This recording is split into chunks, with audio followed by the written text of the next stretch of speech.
नमस्कार, स्वागत आप सभी का आपका सौदा आपका मुनाफा में। मैं हूं आपके साथ अखिलेश राठी और आपका सौदा आपका मुनाफा में मैं आपके लिए एक बार फिर से लेकर आ गया हूं कमोडिटी बाजार का अपडेट। जानेंगे कि कृषि फसलों का बाजार अभी इस वक्त किस हिसाब से कारोबार करता हुआ नजर आ रहा है और जानकारों की इस पर क्या राय है कि जानकार क्या बता रहे हैं कि आगे जाके किस कृषि फसल के अंदर कितनी मंदी तेजी के साथ कारोबार दर्ज किया जा सकेगा, क्या फंडामेंटल्स बनते हुए नजर आ रहे हैं। तो सबसे पहले शुरुआत करें हम यहाँ पे कैसा सीड से। हम देख रहे हैं कि यहाँ पे कैसा सीड का अगस्त वायदा 5604 पर आधे फीसद की तेजी के साथ और कैसा सीड का सितंबर वायदा 5652 पर कारोबार करता हुआ नजर आ रहा है। आधे फीसद की तेजी कैसा के सितंबर वायदे के भी अंदर बनती हुई नजर आ रही है। हम देख रहे हैं कि कैसा सीड का जो वायदा बाजार है आज भी 5600 के ऊपर कारोबार करने में कामयाब हो रहा है, लेकिन 5600 के ऊपर नहीं निकल पा रहा है। अभी एक कैसा सीड के अंदर अभी हाल फिलहाल में एक रेंज बाउंड एक्टिविटी देखने को मिल रही है। आपको बता दें कि कैसा सीड का उत्पादन इस साल भारत में कम देखने को मिल सकता है पिछले साल के मुकाबले, और एक्सपोर्ट डिमांड भी कैसा सीड की ठीक ठाक ही है, जिसकी वजह से कैसर में अभी हाल फिलहाल में तेजी का ही रुझान देखने को मिलता रहेगा। और जानकार भी लगातार यही बता रहे हैं कि कैसा सीड में आने वाले दिनों में अभी और तेजी बनती हुई नजर आ सकती है। डिमांड और सप्लाई फैक्टर भी दोनों के ही कैसा सीड का ठीक ठाक ही देखने को मिल रहा है। जहाँ पे प्रोडक्शन कम रहने के अनुमान लगाया जा रहा है तो वहीं एक्सपोर्ट डिमांड भी ठीक ठाक है, और दूसरा डोमेस्टिक लेवल पर भी कैसे की जो मांग है वो निकल के सामने आ रही है। और जो अराइवल्स हैं कैसे के वो थोड़े पहले देखने को नहीं मिल रहे थे, लेकिन अब बाद में देखने को मिली थी आवक कैसे की, जिसकी वजह से कैसे की कीमतों पर एक दबाव भी पड़ता हुआ नजर आता है। लेकिन ज़्यादा एक्सपोर्ट डिमांड के चलते कैसे का जो भाव था नीचे नहीं जा पाया, और कैसे के एक्सपोर्ट डिमांड ने उस आवकों के प्रेशर से जो गिरावट बनती उसको कवर अप कर लिया था, जिसकी वजह से कैसा सीड 5600 के ऊपर अभी भी सस्टेन होके चल रहा है। और जानकार अभी लगातार ये बता रहे हैं कि आने वाले दिनों में कैसे में उछाल देखने को मिल सकता है। आने वाले दिनों में कैसा सीड के अंदर 6000 तक के लेवल्स देखने को मिल सकते हैं। इसके साथ बात करें यहाँ पे चने की, तो चने का अगस्त वायदा देख रहे हैं कि 4927 पर कारोबार करता हुआ नजर आ रहा है आधे फीसद की तेजी के साथ। ये सितंबर वायदा 5068 पर कारोबार कर रहा है आधे फीसद की तेजी के साथ। हम देख रहे हैं कि चना के अगस्त और सितंबर वायदा के अंदर आधे फीसद की तेजी बनती हुई नजर आ रही है इस वक्त NCDX पर। आपको बता दें कि स्टॉक लिमिट लगाने से पहले हमने देखा था कि जो चना था 5500-5600 तक के भी लेवल्स पर अच्छे खासे स्तर पर कारोबार करता हुआ नजर आया था। चने के साथ साथ दालों के भी अंदर काफ़ी अच्छी शानदार बढ़त दर्ज की गई थी, लेकिन जो तेजी थी वो उपभोक्ताओं के लिए मुश्किल बनती हुई नज़र आ रही थी, क्योंकि उपभोक्ताओं को महंगाई का सामना ज़्यादा करना पड़ रहा था। खाद्य तेल भी और दालें भी दोनों ही महंगी होती नज़र आई थी, जिसकी वजह से सरकार ने एक बहुत ही अहम फैसला लिया था और स्टॉक लिमिट दालों के ऊपर लगा दी गई थी। हालांकि इसका विरोध फिर देश भर के दाल के व्यापारियों ने जताया था, विरोध किया था इसका, और मंडियां भी बंद रही थी, जिसकी वजह से फिर सरकार ने दालों की स्टॉक लिमिट में कुछ राहत दी थी व्यापारी को, जिससे व्यापारी थोड़े खुश होते हुए नजर आए थे। लेकिन अब जो खबर निकल के सामने आ रही है वो ये है कि जो सरकार है दालों का आयात बढ़ाने पर जोर दे रही है, विदेशों में बातचीत कर रही है।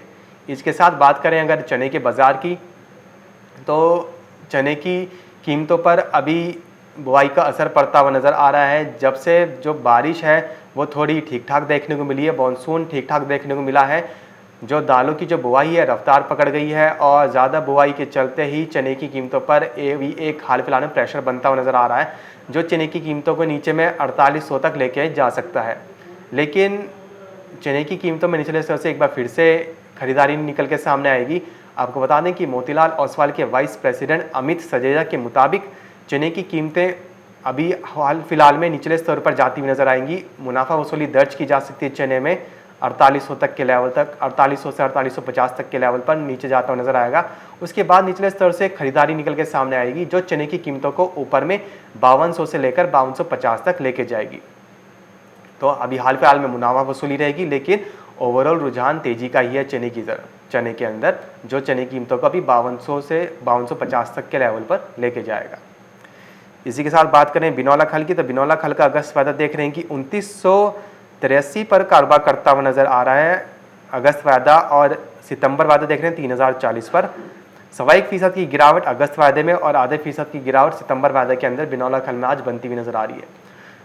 तो बीते कारोबारी सप्ताह हमने देखा था कि बिनौला खल 3000 जो बिनौला खल था 2903 की क्लोजिंग दी थी, और ठीक ठाक ही कारोबार करता हुआ नजर आया था बीते कारोबारी सप्ताह के अंदर। वहीं आज देख रहे हैं कि सुबह के कारोबारी सत्र में 3000 के ऊपर कारोबार करता हुआ नजर आया था, अब 2900 के घरों में कारोबार करता हुआ नजर आ रहा है। मोतीलाल ओसवाल के वाइस प्रेसिडेंट अमित सजय के मुताबिक बिनौला खल में अभी नीचे में 2920 से लेकर 2930 तक के भी लेवल्स देखने को मिल सकते हैं।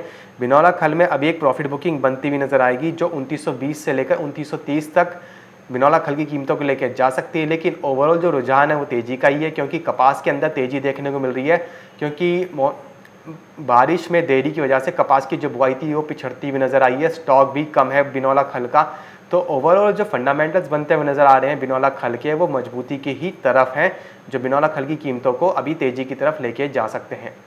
बिनौला खल में अभी हाल फिलहाल में कुछ ट्रेडिंग सेशंस तक एक मंदी का दौर देखने को मिलता रहेगा, लेकिन उसके बाद फिर 3200 के लेवल्स देखने को मिलेंगे, और 3200 के लेवल्स के बाद लंबी अवधि की बात करें तो 3400 तक के भी लेवल्स इसमें देखने को मिल सकते हैं। इसी के साथ बात करें बिनौला खल के आगे धनिये की, तो धनिये का हम देख रहे हैं कि धनिये का अगस्त वायदा 7290 पर कारोबार करता हुआ नजर आ रहा है, और सितंबर वायदा 7418 पर। धनिये के अगस्त वायदे के अंदर 2.5% की तेजी, और अगर सितंबर वायदे में 1.5% से ज़्यादा की तेजी बनती हुई नजर आ रही है। बीते कारोबारी सप्ताह हमने देखा है कि जो धनिया है काफ़ी ज़्यादा अच्छा एकदम से उछाल देखने को मिला है धनिये के अंदर। वायदा बाजार के अंदर धनिये की में एकदम से उछाल आता हुआ नजर आया है। 4% की अपर सर्किट भी देखने को मिला था धनिये की कीमतों के अंदर। दरअसल जो त्योहारी सीज़न है, अब जन्माष्टमी से पहले मसालों की मांग निकल के सामने आ रही है, जिसकी वजह से धनिये की कीमतों में अभी एक उछाल देखने को मिल रहा है। और जो व्यापारी हैं वो भी बता रहे हैं कि जिस हिसाब से मांग निकल के सामने आई है धनिये की एकदम से, तो जो कीमतें हैं आने वाले दिनों में अभी और बढ़ती हुई नज़र आ सकती हैं।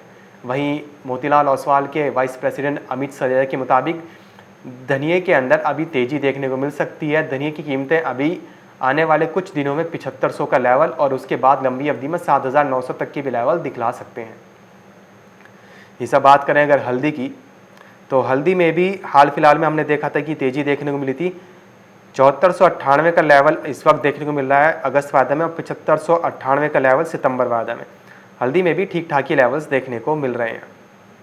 हल्दी के अंदर अमित सजय के मुताबिक 7800 तक के लेवल्स अभी हाल फिलहाल में देखने को मिल सकते हैं, जिस हिसाब से अभी हल्दी की डिमांड निकल के सामने आ रही है। और हल्दी की जो फसलें हैं मुख्य उत्पादक राज्य में बारिश से ख़राब होती हुई नज़र आई हैं, प्रभावित होती हुई नज़र आई है, जिसकी वजह से हल्दी की कीमतों में अभी सपोर्ट मिलता रहेगा, और वायदा बाज़ार के अंदर अभी तेज़ी देखने को मिलती रहेगी। तो हल्दी में 7800 का लेवल अभी हाल फिलहाल में देखने को मिल सकता है। इसी के साथ बात करें अगर ग्वार कॉम्प्लेक्स की, तो ग्वार गम का अगस्त वायदा देख रहे हैं 7676 पर, और सितंबर वायदा 7805 पर कारोबार करता हुआ नज़र आ रहा है। और ग्वार सीड के भी अंदर इस वक्त शानदार बढ़त देखने को मिल रही है। ग्वार सीड का अगस्त वायदा 4619 पर, और सितंबर वायदा 4742 पर कारोबार करते हुए नज़र आ रहा है। आपको बता दें कि अमित सजय के मुताबिक ग्वार गम के अंदर आने वाले दिनों में 8100 यानी कि 8100 का लेवल देखने को मिल सकता है अभी कुछ ट्रेडिंग सेशंस के अंदर। और उसके बाद बात करें अगर कुछ लंबी अवधि की, तो कुछ लंबी अवधि में 8500 से लेकर 8600 तक की भी लेवल ग्वार गम के अंदर देखने को मिल सकते हैं। वहीं ग्वार सीड के अंदर 4900 का भी लेवल रहेगा, और उसके बाद फिर 5020 तक के भी लेवल देखने को मिल पाएंगे। ओवरऑल रुझान ग्वार गम और ग्वार सीड में तेजी का ही है, फंडामेंटल्स मजबूत है। दरअसल ग्वार के जो बारिश की वजह से ग्वार की बुआई पिछड़ी है, कीमतों का सपोर्ट में मिला है, और दूसरा इस साल ग्वार का जो प्रोडक्शन है सबसे ज़्यादा देखने को मिला है बाकी सालों के मुकाबले, जिसकी वजह से ग्वार में पहले मंदी देखने को मिली थी, लेकिन अब जो ग्वार के मुख्य उत्पादक राज्य हैं वहाँ पे बुआई पिछड़ी है। और दूसरा क्या है कि जो आवकें हैं ग्वार की मंडियों के अंदर वो भी काफ़ी सीमित मात्रा में, या फिर ऐसा भी कहा जा सकता है कि बहुत ही कम मात्रा में देखने को मिल रही हैं, जिसकी वजह से ग्वार की कीमतों को अभी हाल फिलहाल में एक सपोर्ट मिलता हुआ नज़र आ रहा है। तो आगे भी ग्वार में अभी हाल फिलहाल में तेज़ी बने रहने के ही आसार जानकार अभी बता रहे हैं। इसी के साथ साथ बात करें यहाँ पे अगर खाद्य तेलों की, तो खाद्य तेलों में देख रहे हैं कि सरसों का अगस्त वायदा 7710 पर, और सितंबर वायदा 7756 पर कारोबार करता हुआ नज़र आ रहा है। आज हम देख रहे हैं कि एडिबल ऑयल के अंदर एक गिरावट का रुख देखने को मिल रहा है। सोयाबीन का अगस्त वायदा और सितंबर वायदा 6% की गिरावट के साथ कारोबार करते हुए नजर आ रहे हैं। वहीं रिफाइंड सोया तेल के अंदर भी एक गिरावट वाला माहौल देखने को मिल रहा है। आपको बता दें कि जो सरसों है, सरसों की कीमतों में ओवरऑल अभी हाल फिलहाल में तेज़ी का रुझान है, लेकिन अभी प्रॉफिट बुकिंग देखने को मिल रही है जो भी कुछ ट्रेडिंग सेशंस तक जारी रह सकती है, लेकिन उसके बाद सरसों में भी अभी एक तेज़ी निकल के सामने आएगी, निचले स्तर से खरीदारी निकलेगी जो सरसों की कीमतों को ऊपर में 8100 से लेकर 8200 तक लेके जा सकती है। वहीं पे आपको बता दें कि कुछ जगहों पर, कुछ राज्यों में, कुछ ज़िलों में, ये पूरे राज्यों की बात नहीं कर रहा हूँ मैं, कुछ राज्यों में जो सरसों का कोल्हू वाला तेल है, जो कोल्हू सरसों तेल है जिसको प्योर सरसों तेल भी कहा जाता है, उसकी जो कीमतें हैं वो एकदम से उछाल मारती हुई नज़र आई हैं। 220 रुपये लीटर तक बिकता हुआ नज़र आया है, यानी कि 200 रुपये के भी पार। ऐसे में अगर इन राज्यों में कुछ जगहों पर अगर इसी हिसाब से सरसों तेल बिकता रहा तो सरसों तेल की जो मार्केट है फिर से डगमगा जाएगी, जो सरसों की कीमतों को तेज़ी की तरफ लेके जाएगी। और जो व्यापारी हैं जिन राज्यों में सरसों का कोल्हू तेल वाला तेल 220 रुपये लीटर बिकता हुआ नज़र आया है, उनके वो ऐसा अनुमान लगा रहे हैं कि सरसों आने वाले दिनों में 10,000 तक का भी लेवल दिखला पाएगी। लेकिन ये जो व्यापारी हैं ये उनका अनुमान है, ये मार्केट टाइम्स टीवी का अनुमान नहीं है, और ये वक्त ही बताएगा कि सरसों में 10,000 के लेवल देखने को मिलेंगे या नहीं मिलेंगे। लेकिन ओवरऑल रुझान जो फंडामेंटल्स हैं अभी वो तेज़ी की ही तरफ देखने को मिल रहे हैं। और सरसों के साथ साथ बात करेंगे सोयाबीन की, तो सोयाबीन में देख रहे हैं 6% की गिरावट है।